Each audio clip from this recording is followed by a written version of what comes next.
Halløj! I dag så skal vi lave boller i karry, det vil sige kødboller i en karrysauce, og vi skal have ris til. Jeg har bestemt, at jeg gerne vil have lidt grøntsager til. Det kan man eventuelt undvære, hvis man gider at lave det. Man skal bruge cirka et halvt kilo, det vil sige 500 gram hakket gris. Det her var en lidt større pakke, så jeg havde taget lidt fra, men nu er der 500 gram. Nogle pakker er der kun 400 gram, men det er også fint. Det er faktisk mad til cirka 4 mennesker, så vi gør noget smart undervejs. Vi bruger nemlig kun halvdelen til det, vi skal spise i dag, og så gemmer vi resten til noget andet, vi skal lave en anden dag. For at lave dem, så skal man også bruge noget æg, man skal bruge noget mel, og en bouillonterning, grøntsagsbouillon. Vi skal bruge løg og mælk og karry, salt og peber. Så bruger jeg også lidt æble til sovsen. Det er ikke nødvendigt, men hvis man har det, så kan man bruge det. Så nogle ris. Man kan få nogle ris i kogeposer. Jeg kan bedst lide dem her almindelige løse ris. Ja, det er vist det. Vi skal bruge nogle redskaber også. Skærebræt, skarpkniv. Så har jeg sådan en til at røre fars med. Man kan også bruge en almindelig grydeske til at rive mit æble. Og decilitermål.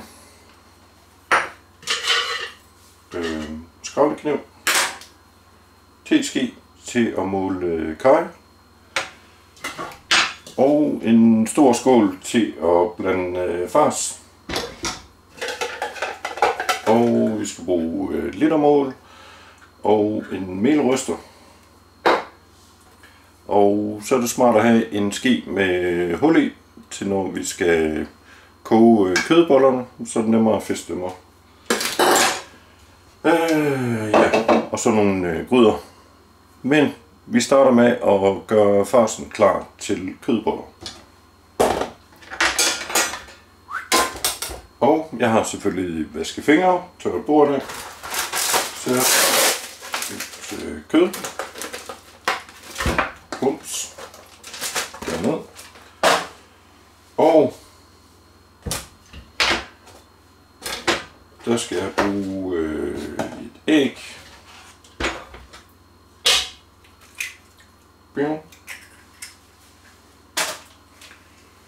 Og jeg skal lige vaske mine fingre, fordi nu har jeg rørt ved noget æg og noget kød.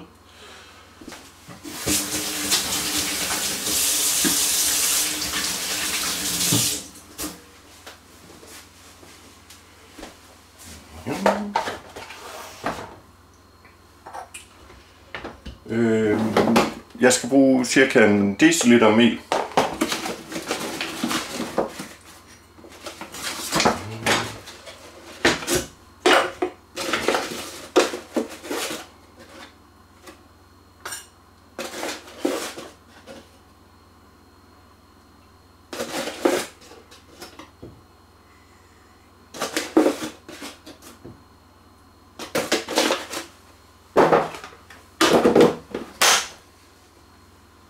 Mel. Ned med det. Og cirka en deciliter mælk.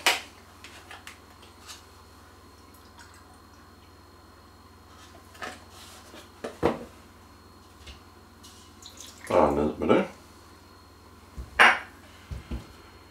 Og så skal der noget løg i.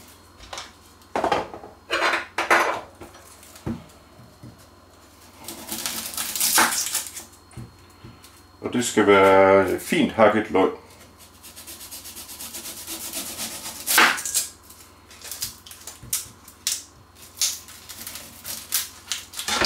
Jeg skal først lige have skallen af.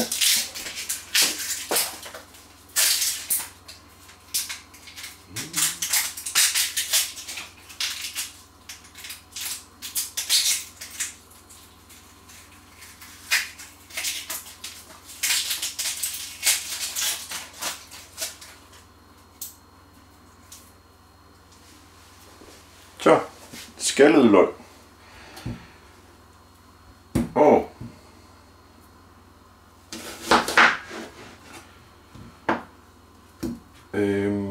jeg skal faktisk kun bruge det halve i farsen, men jeg skal bruge den anden halvdel til sovsen senere. Så jeg kan lige så godt hakke det hele med det samme.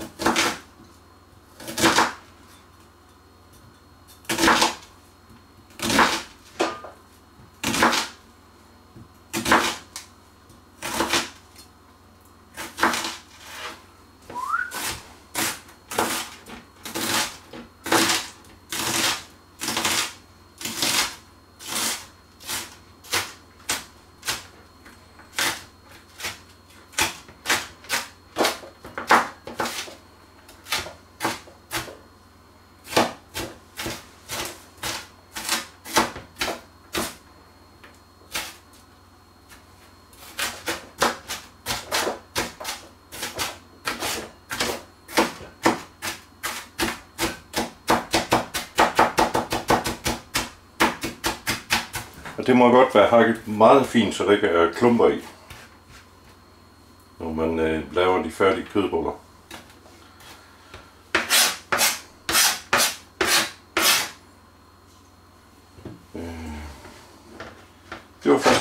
Det var den halve, jeg har hakket, og det skal så ned i farsen.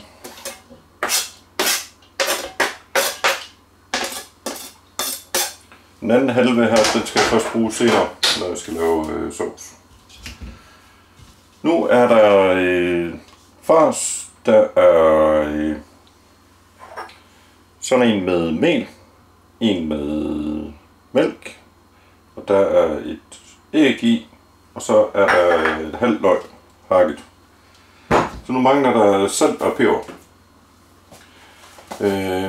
Salt, der skal cirka 1-1,5 teskefuld i. Jeg havde ikke lige en teske, så det må være cirka sådan her. Og så skal der noget peber i. Godt med peber.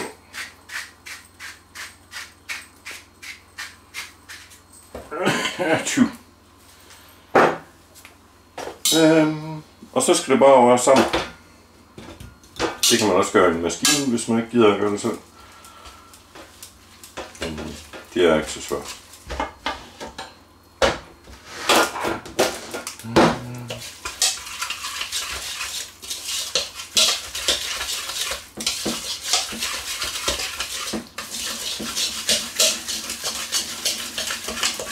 Og det skal også godt sammen, indtil det virker sådan lidt ligesom en dej.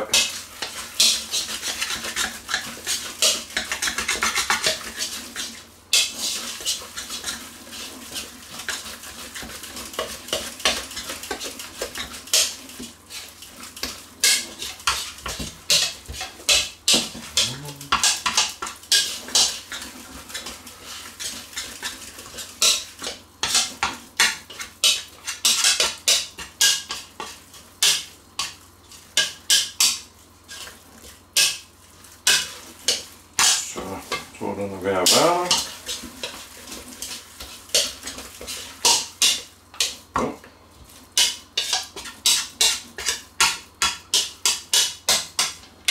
Ja. Så kan man eventuelt, hvis man synes det ikke rigtig kan hænge sammen, så kan man sætte det i køleskabet i en halv time, så det bliver lidt mere stiv, så det er lidt nemmere at arbejde med. Det er ikke strengt nødvendigt. Jeg gider ikke gøre det.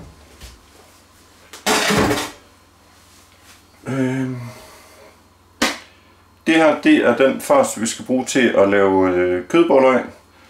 Og den skal koges i noget vand. Jeg kan bedst lide at bruge en lidt stor gryde, så der bedre er plads. Der skal jeg bruge cirka 1,5 liter vand.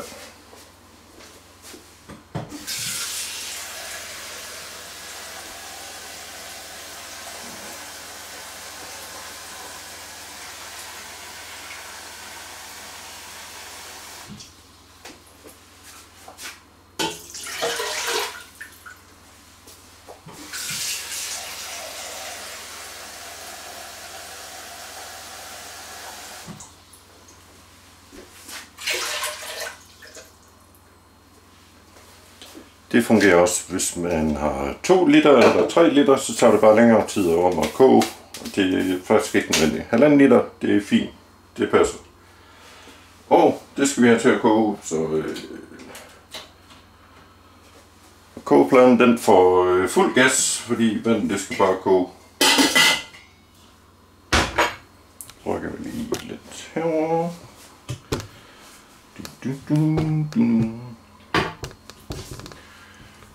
Og kører det? Yes, det gør det.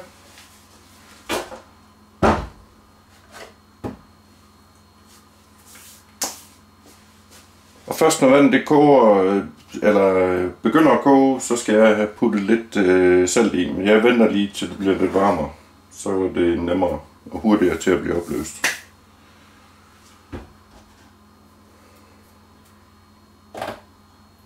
Yes. Jeg pauser lige videoen, mens vi venter på, at vandet det koger.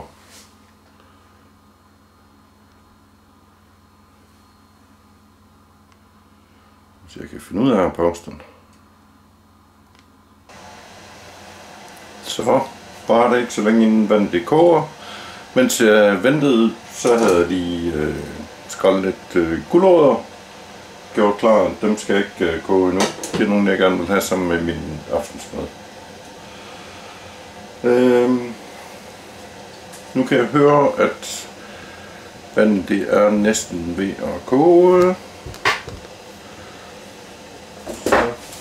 Så skal jeg huske at putte noget salt i, så det smager noget. Cirka en teskefuld. Og så gør jeg først det, at jeg putter lige en bouillon-tærning ned i vandet også, så det får lidt ekstra smag til mine kødboller.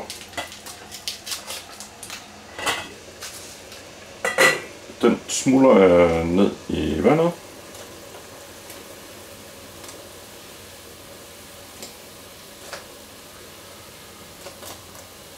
Så skifter det farve og ligner sådan lidt suppe.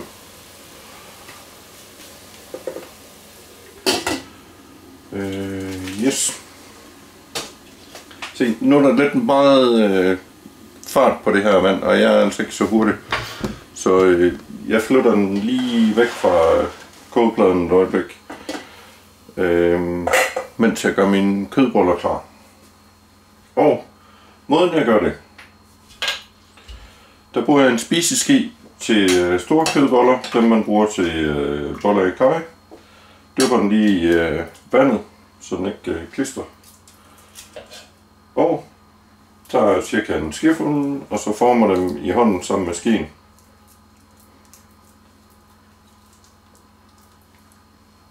Sådan. Og lige så stille ned i vandet.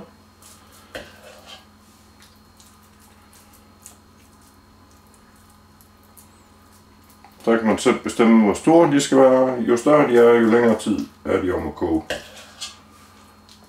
Pas på ikke at lave dem alt for store. Så kommer man bare til at spise for meget.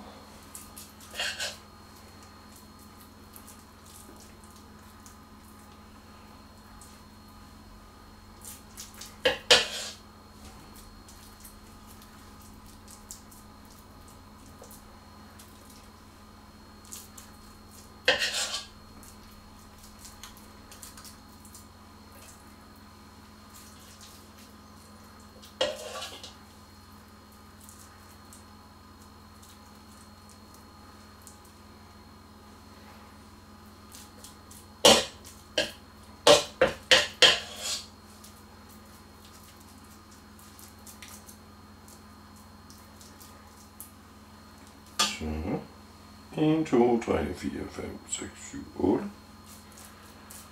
Så jeg laver 10.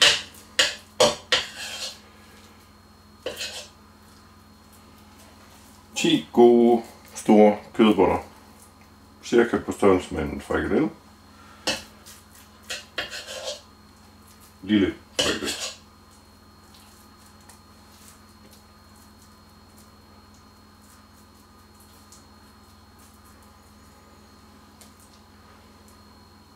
Så Nu gør jeg faktisk noget smart.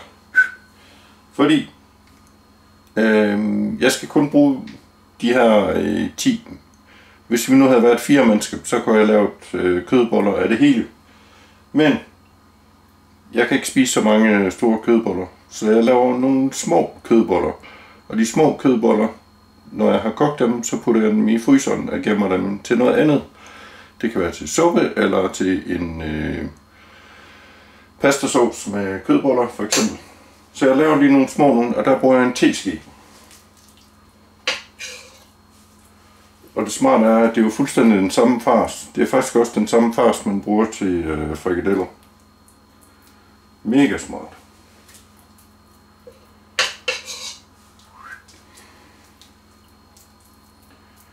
Mini-duns.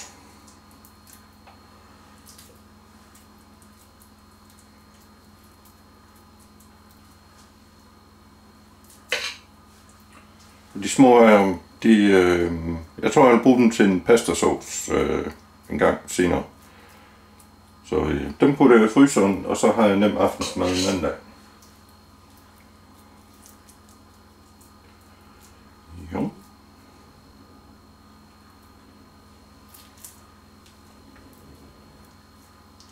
Men altså, hvis man ikke gider gøre det her, så kan man også bare lave store kødboller af det hele. Det går selvfølgelig lidt hurtigt.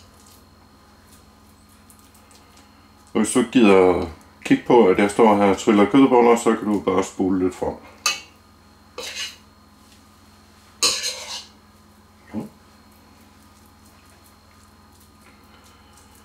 Kødboller, kødboller, kødboller.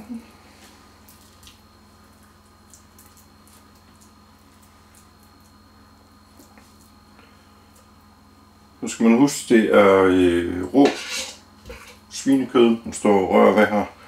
Det vil sige, at man skal passe på ikke lige at klø sig i øjnene, eller slikke på fingrene, eller et eller andet, før man har vasket sine hænder.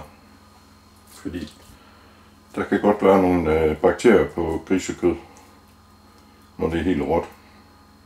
Det sker der selvfølgelig ikke noget ved, når man har kogt det eller stegt det. Men råt kød, det skal man være lidt forsigtig med.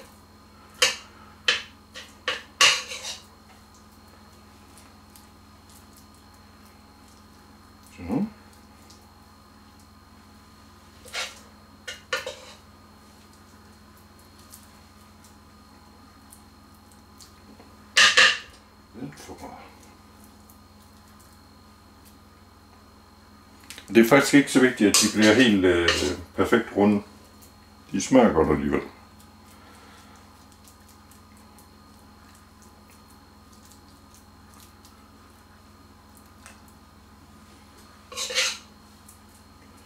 Næsten færdig.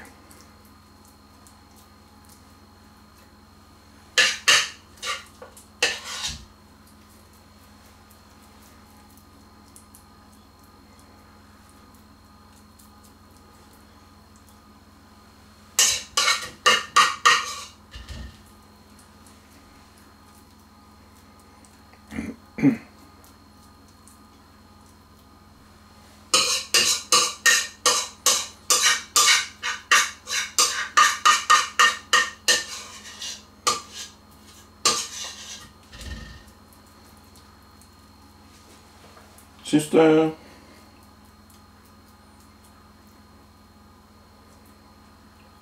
Godt.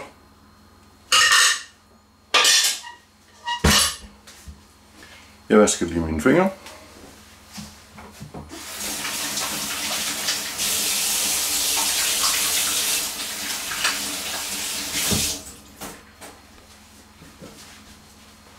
Så. Nu kan man se hernede, at de først skal allerede begynde at få sådan lidt en hvid overflade, lige snart de kommer ned i det kogende vand. Nu skal de tilbage på kogepladen. Så skal vi lige have dem op og koge igen. Så starter bare med at sætte den på fuld gas på komfur. Højeste fart, indtil de lige koger igen, og så skruer jeg lidt ned, når de gør det. Det skulle helst ikke tage så længe. Tju.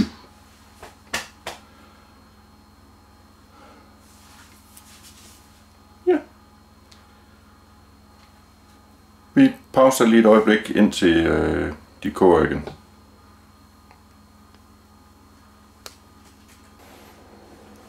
Ja, så er de så småt ved at koge igen. Jeg kan høre, det bobler.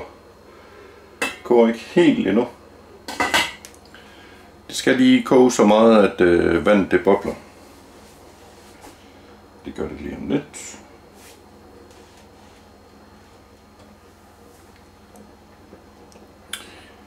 Jo. I mellemtiden så har jeg vasket min skål af, så er jeg klar til at lægge kødbollerne derover, når de er færdige. Og når jeg skal have dem op, så bruger jeg en ske med hul i. Det er faktisk en pastaske. Man kan også bruge en suppeske, eller jeg har for eksempel sådan en. Men jeg synes det er nemmest at fange dem med pastaskeen. Bortset fra de små, det kan godt være, de falder igennem. Det finder vi ud af.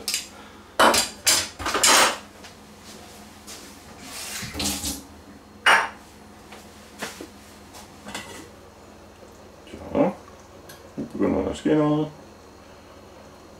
Nu bobler det. Så skruer jeg ned. Den stod på 9, før jeg tror jeg skruer ned på 4. Der kan låge på i et øjeblik. Og så siger man, at de skal koge indtil de kommer op til overfladen. Når de kommer op til overfladen, så er de færdige. Og det vil sige 5-6 minutter måske. Hvis det er nogle meget store kødboller, så kan det godt tage 10 minutter. Men vi tager det stille og roligt og en ting ad gangen. Og så starter vi ikke før, at vi starter ikke med at lave sovsen eller noget, før dem her er helt færdige. Nu kan jeg se, de små kødboller, de begynder allerede så småt at komme op til overfladen. Det tager ikke ret lang tid.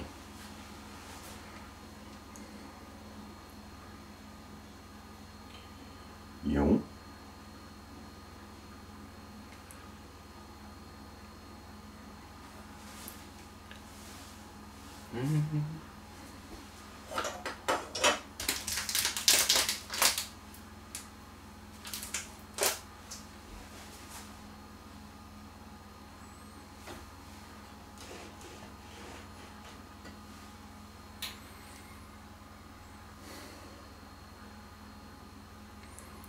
Der er det jo vigtigt, når kødbollerne er kogt, så skal man ikke lige hælde alt vandet væk med det samme. Fordi vi skal gemme noget af vandet til at lave sovs med senere. Men det skal jeg nok komme tilbage til. Så, nu er der flere af de små, der begynder at komme op til overfladen. Jeg ved ikke, om man kan se her. Ja. Så det er.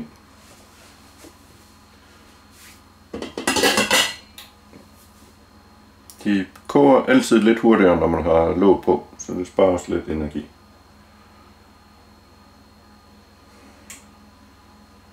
Man skal bare huske at holde øje med det. Og så normalt vil jeg altså tænde M-hætten, den larmer bare meget.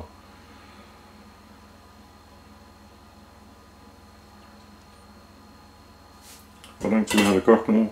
2 minutter måske. Ja. Jeg pauser lige et øjeblik og vender tilbage, når de store kødboller plopper op til overfladen, og så er de nemlig også færdige. Så skal jeg lige vise, hvordan vi gør.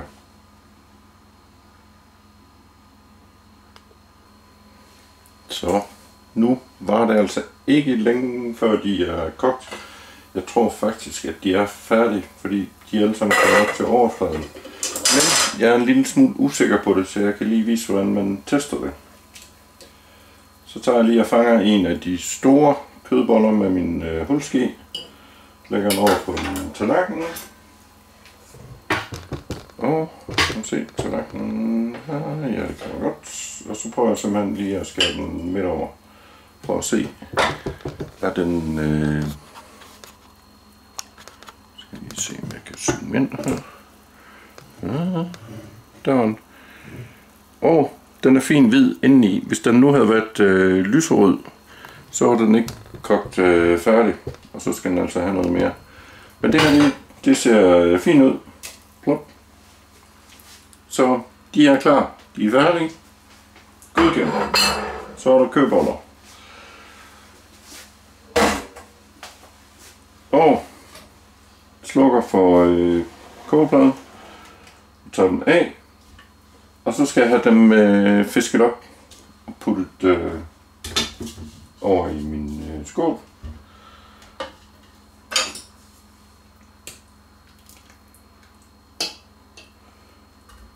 For at undgå at få alt for meget væske med over. Så er det lidt nemmere at styre dem. Jeg tager lige de store her først.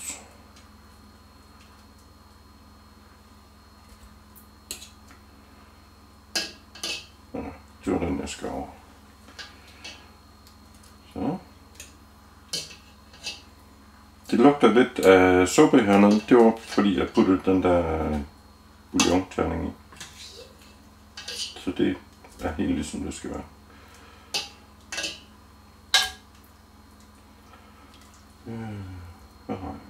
Yes. Okay, mine såkaldte små kødboller, de blev altså lidt store, men det er fint. Det smager dejligt som med pasta.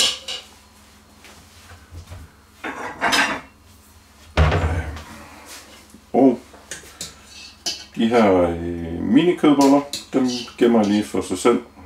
Og så når de er kølet lidt af, så putter jeg dem i en frysepose, og så skal de i fryseren til en anden dag.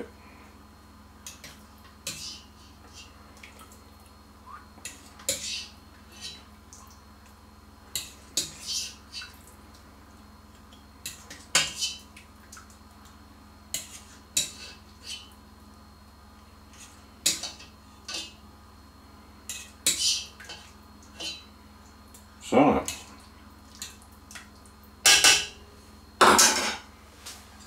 Og så skal jeg lige huske at gemme noget af den her lækre kødbollevand, som både dufter godt og smager godt, fordi det skal jeg bruge, når jeg laver sovs. Så skal man lige huske, at den kande, man gemmer den i, det skal være en, der kan tåle meget varmt vand, så den ikke smelter. Og så pas på, at den ikke vælter, når du hælder vand med ind. Yes, vi gør.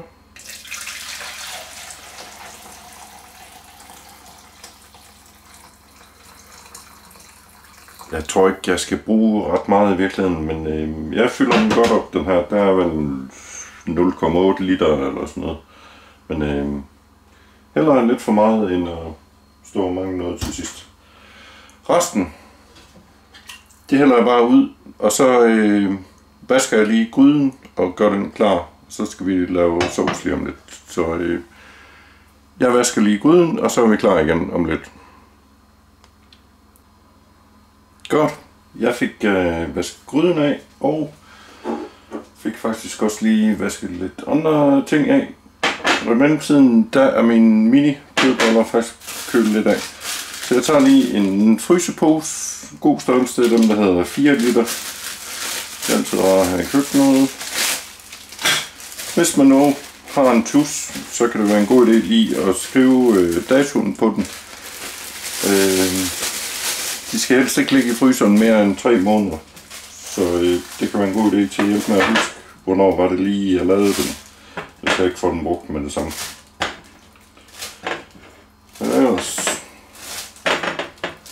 Og det gør faktisk ikke noget. De er ikke blevet helt kolde endnu. De er stadig lune og varme. Men de ryger direkte i fryseren. Det er vigtigt, at de bliver kølet hurtigt ned. Så der ikke når at blive dannet bakterier i maden.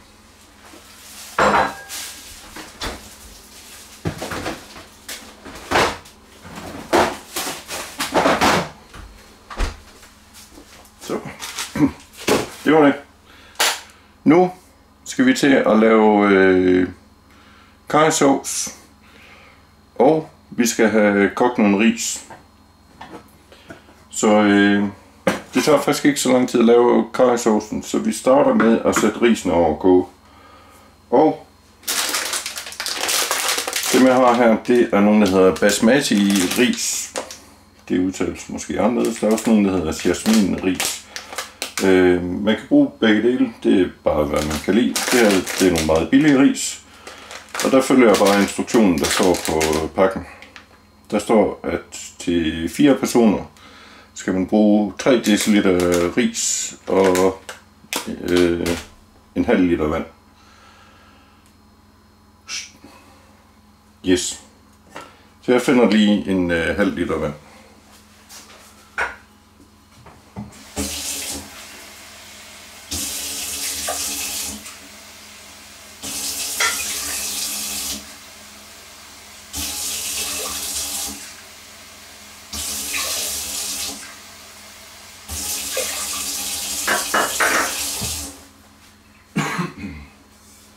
Sådan.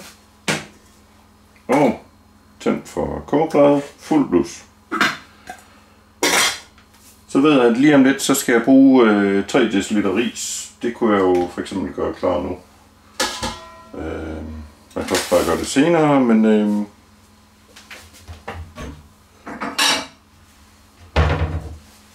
ja, det er lige meget.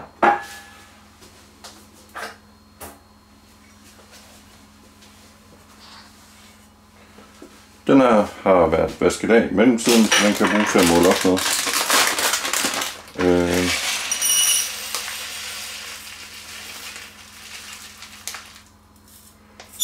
En.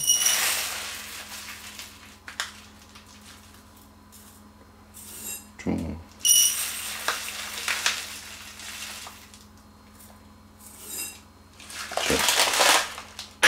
Okay, det bliver vist en kæmpe portion ris, jeg får lavet, men pyt. Ved du hvad? Ris, det koster ikke en småpenge, så kommer man til at koge lidt for meget, så pyt med det.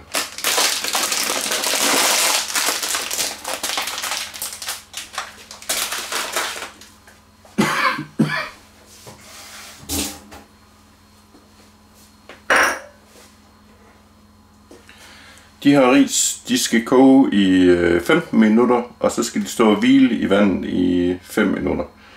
Så altså i alt 15 plus 5, det er 20 minutter. Og det betyder egentlig, at lige så snart vandet her det koger, så kan jeg begynde at lave min karrysauce.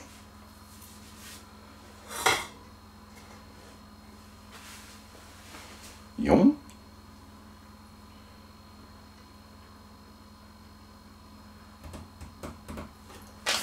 Jeg kan måske begynde at gøre noget klar til min karrysauce. Jeg skal nemlig bruge noget fedtstof. Der bruger jeg stegemargarin. Og bruger sådan en skive ligesom det her. Lidt mere måske. Kommer lidt an på, hvor stor portion man skal lave. Man kan også bruge olie i stedet for, hvis man hellere vil det.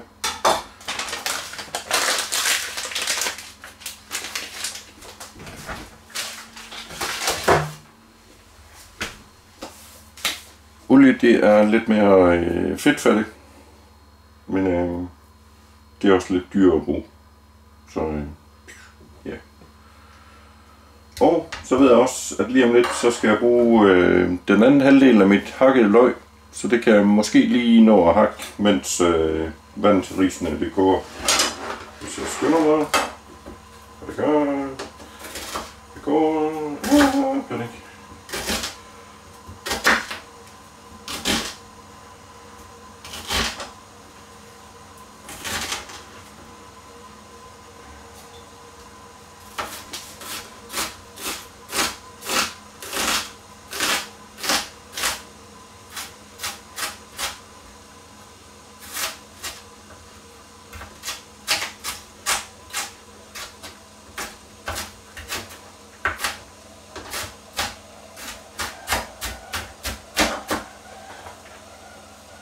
Så, nu koger vandet til risene. Det koger mega meget. Så jeg skruer lige ned på 4,5 cirka. Det vil sige cirka halv gas. Og jeg skal huske at putte salt i. Det skal jeg godt med salt. 1,5 teskefuld cirka. Fluff ned med risene.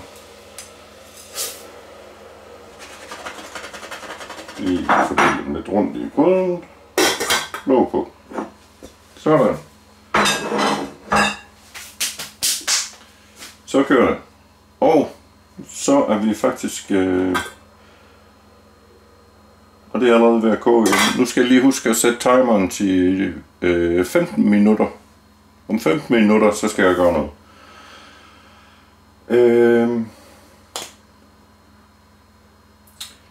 Jeg skal til at lave min karrysauce. Så jeg tænder for gryden med min sauce.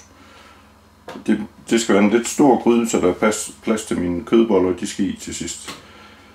Jeg sætter den på 6. Det er sådan mellem halv gas og fuld gas, sådan 2/3 eller 3/4.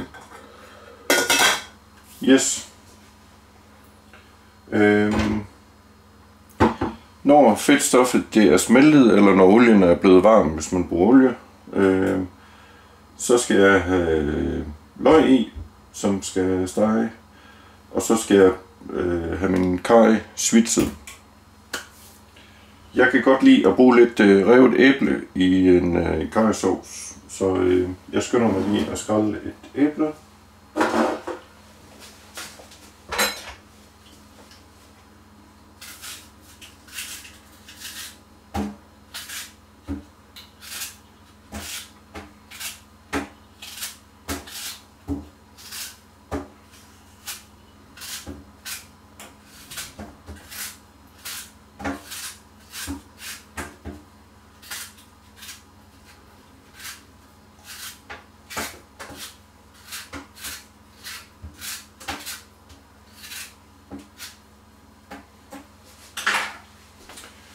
Hvis man nu ikke lige har et æble, så kan man altså godt undvære det. Det er ikke alle, der bruger det, men jeg kan godt lide at bruge det i en karrysauce, fordi det gør det sådan lidt tykkere, mere pasta-agtigt.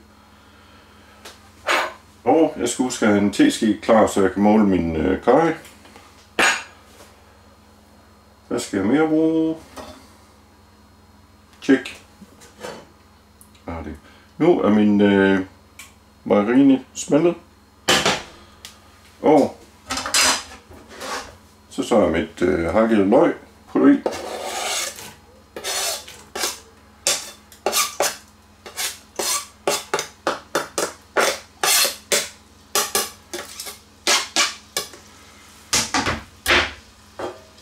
Og så skal jeg lige have mit røde æble.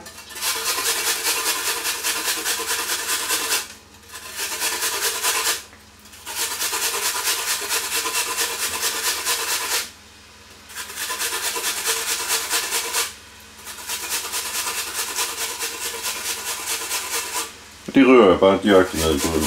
Det er ikke så vigtigt.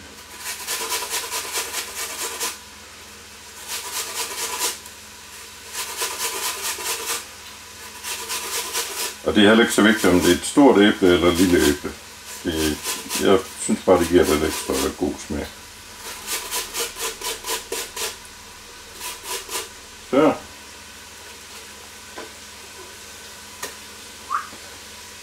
Og jeg skal lige have en grydeske til at røre lidt med.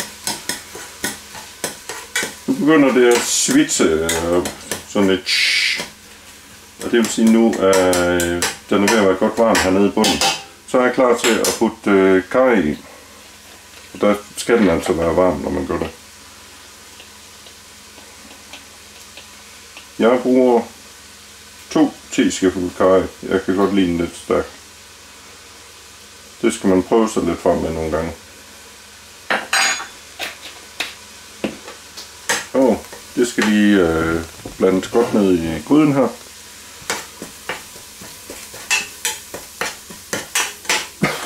Det er stærkt det her. Fedt. Og det er vigtigt, at karry det lige svitser lidt, at det bliver ristet lidt, for ellers så smager det nemlig ikke af en brud. Det skal være lidt varmt og gerne blive svitset sammen med for eksempel løg og noget fedtstof, så smagen det kommer ud af det. Så Så kan vi lige brække lidt. Lige om lidt, så skal jeg have noget væske i. Jeg kan godt lide at lave sovsen med mælk. Hvis man ikke kan tåle mælk, eller ikke kan lide det, eller synes det bliver for fedt, så kan man bruge det kun med vand og så noget meljævning. Men jeg vil også gerne have lidt mælk i, så synes jeg det smager bedre.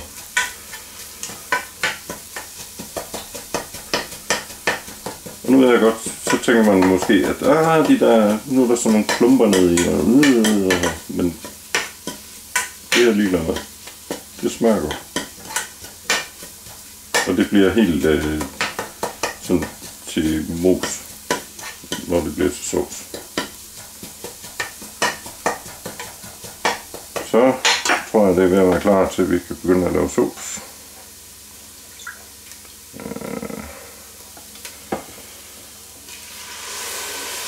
Så får vi en.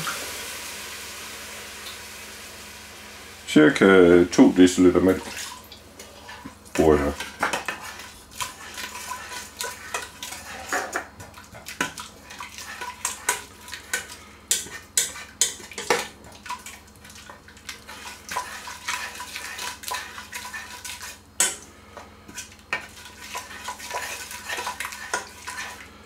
Så skal det varmes godt op.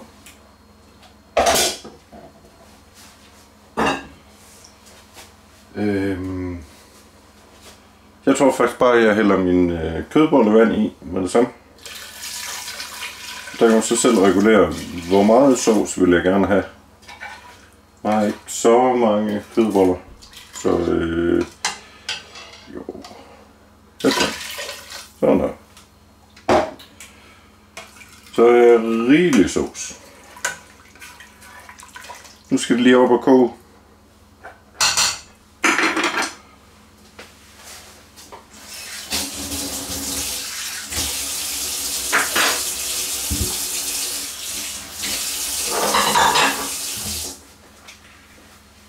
Yes.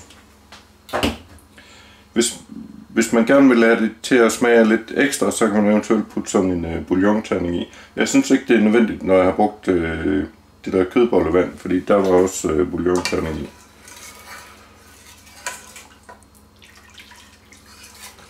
Nu er risen kogt i 7 minutter. Og jeg vil gerne have nogle grøntsager til, så dem tror jeg begynder at varme nu. Der skruer jeg bare op fuldt af vand.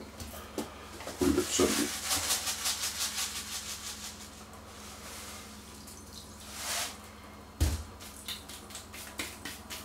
Så.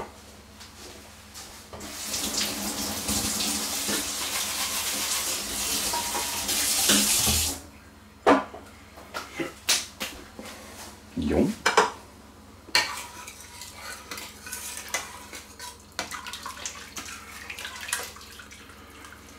Ja, begynder at blive lidt tåget herinde i mit lille køkken.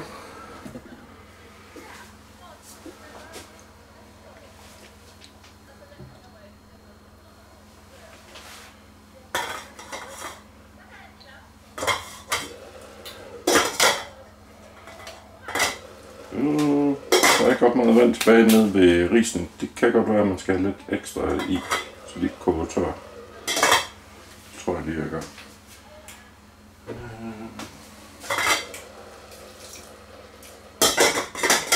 Så.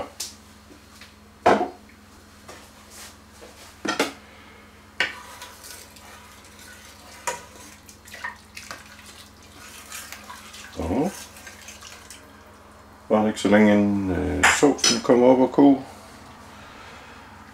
Mens vi venter på det, så kan jeg gøre klar til at lave en meljævning. Der har jeg min melryster.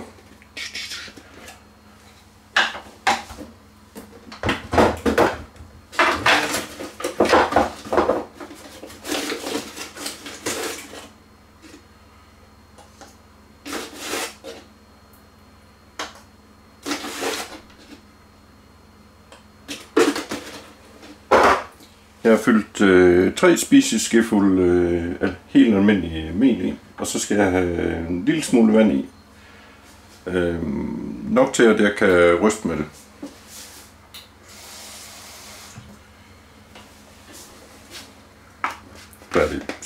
deciliter eller sådan noget. Så er det vigtigt at holde låget godt stramt, så det ikke sprøjter ud over det hele. Hvis det er for tykt, så kan man putte lidt mere vand i. Og det tror jeg, det her der, det har... mel, det har spist over vandet.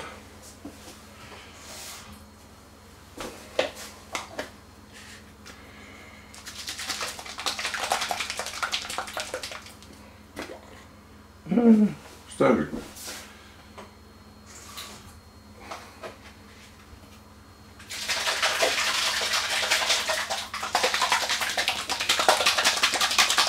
Yes, det passer perfekt. Nu er såsen nemlig ved at koge.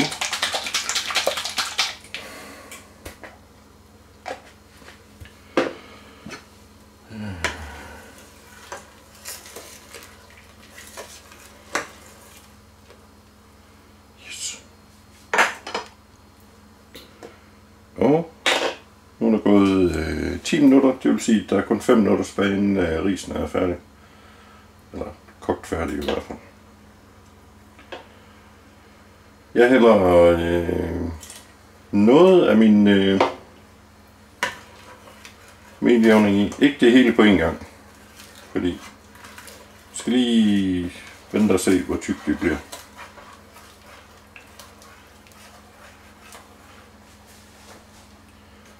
Og det er lidt specielt, fordi man kan først se effekten af det, når det begynder ligesom at koge op. Så melet skal være varmt og koge sammen med væsken, før det virker. Det er jo slet ikke nok, det der. Jeg prøver noget mere.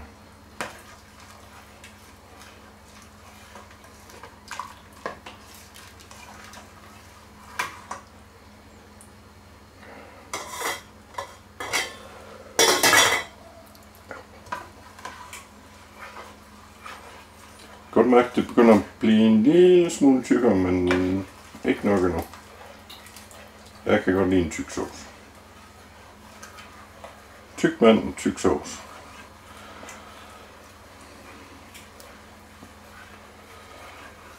Og der er lidt klumper i, det er nok det der røde æble, men det gør altså ikke noget.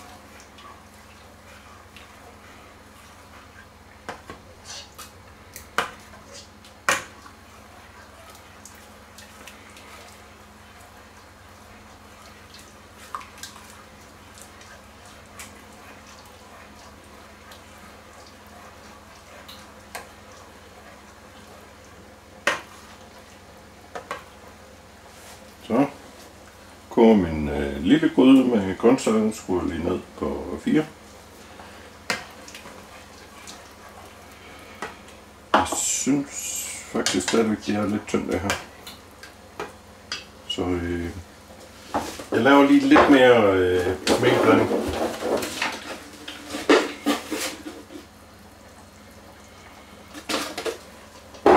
Det var fordi jeg hældte så meget kødbollevand i, så blev det altså lidt tyndt. Ja, så alligevel. Nej, det er for tyndt det der. Man kan også bruge maizenamel, så har man ikke brug for helt så meget. Det gør det mega tykt.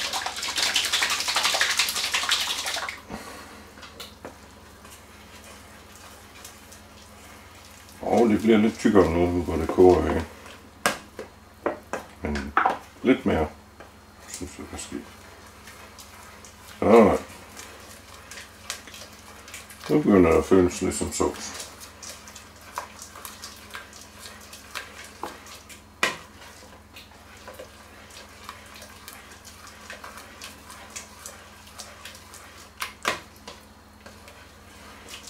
Jeg kan eventuelt lige gøre det, at jeg smager det til. Jeg tror faktisk, jeg har glemt at putte salt i. Nej, ikke. Kan du huske det? Ja. Jeg putter cirka en teskefuld salt i. Det synes jeg, der er skidt. Og jeg tager lige lidt peber i. Det er godt som karry. Gør det lidt stærkt. Så.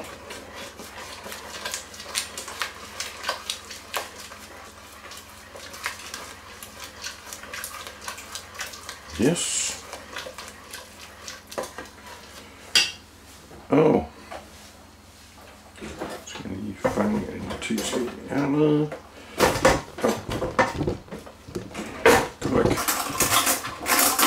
Ja.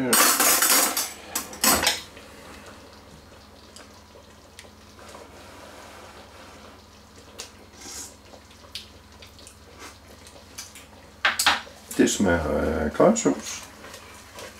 Det smager godt. Aha, lidt stærkt. Nå. Nu kan jeg putte mine store kødboller i igen. Plums ned i sovsen. Og så er sovsen i princippet færdig. Det skal bare lige, kødbollerne skal lige være varme igen her.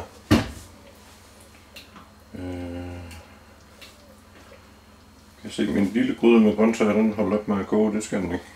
Det er fordi jeg ikke har låg på. Nu er der gået et kvarter. Det vil sige, at risen er faktisk kogt færdig. Så flytter jeg væk fra kogepladen, men jeg lader den blive ned under låget, fordi så koger de færdige i 5 minutter uden varme.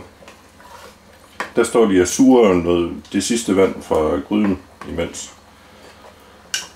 Der skal jeg lige røre lidt forsigtigt i min sovsegryde her med kødboller. Pas på ikke at røre alt for meget, så du smadrer kødbollerne. Godt. Det kører stille og roligt. Jeg skruer en lille smule ned for varmen. Jeg skruer ned på 4 eller sådan noget til sovsen. Det er ikke nødvendigt, at den koger. Den skal bare holdes godt varm. Mine grøntsager de koger. Jeg vil gerne lige have lidt broccoli. Det skal lige switches lidt.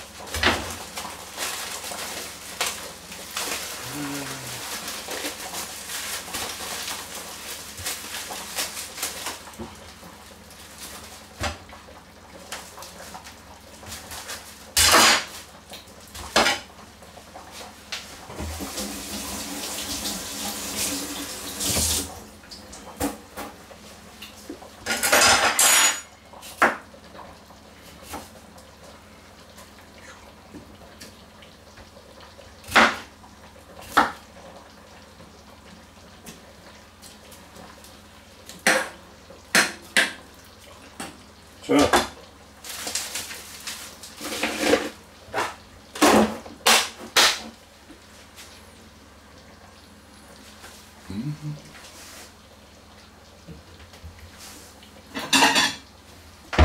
Jeg kan ikke finde mit låg til den lille gryde, så jeg lægger lige en tallerken over.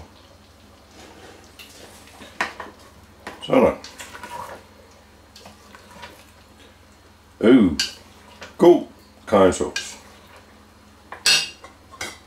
Risen er færdig. Damp. Pas på med dampen der, jo. Det kan man godt brænde sig på. Godt. Mens risen lige står og trækker færdig, og sovsen den står og luner herover, holder sig varm. Den behøver ikke boble, den skal bare holde sig varm. Og mine grøntsager de koger lige færdig. Så kan jeg lige rydde lidt op på køkkenbordet.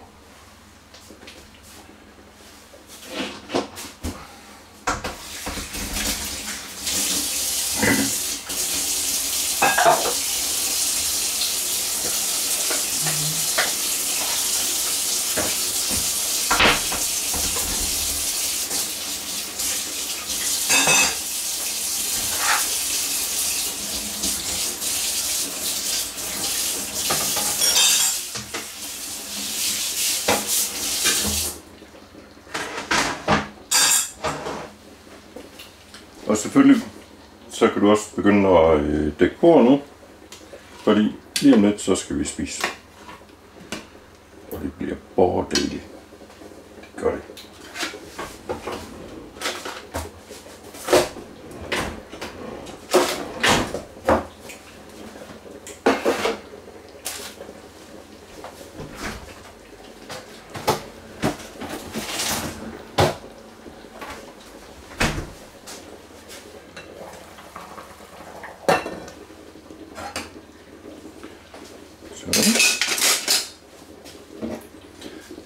Det sidste kødbollevand, det havde jeg ikke fået brugt, så det hælder jeg bare ud.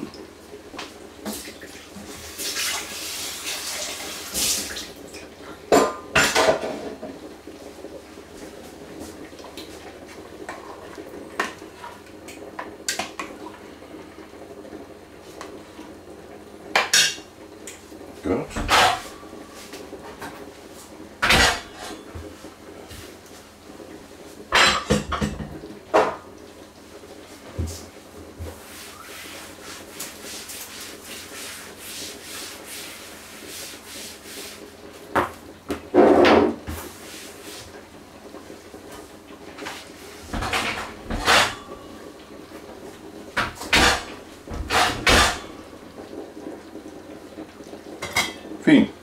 Risene, de er helt færdige nu. Og der er faktisk slet ingen vand tilbage i gryden. Så den har spist det hele. Sovsen er færdig, klar til at servere. Sluk for komfuret. Og min grøntsager er kogt også.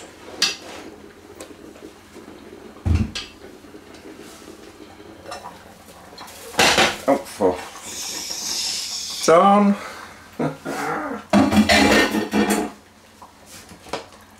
Godt. Jeg hælder lige vand fra de her grøntsager. Hvis jeg kan, uden at brænde mig.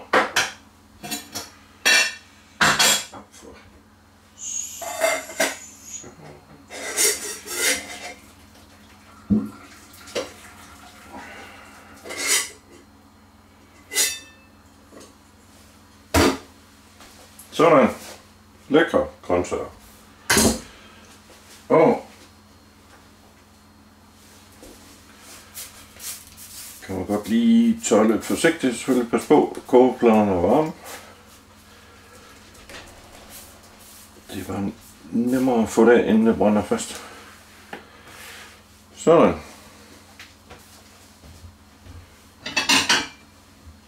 Og så er vi faktisk klar til at servere.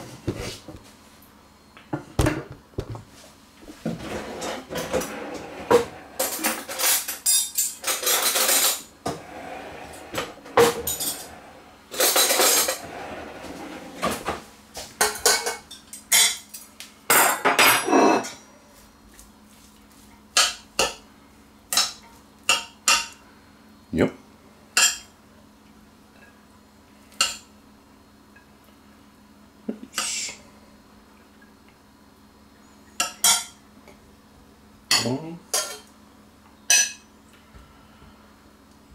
Broccoli. Mere broccoli. Virkelig meget sovs.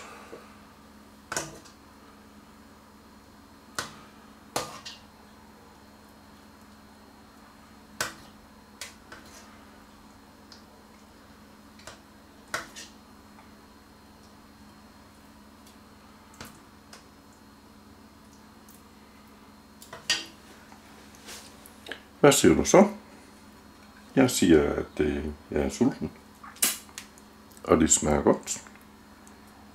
Det var butter i karry med ris og lidt grøntsager. Over and out.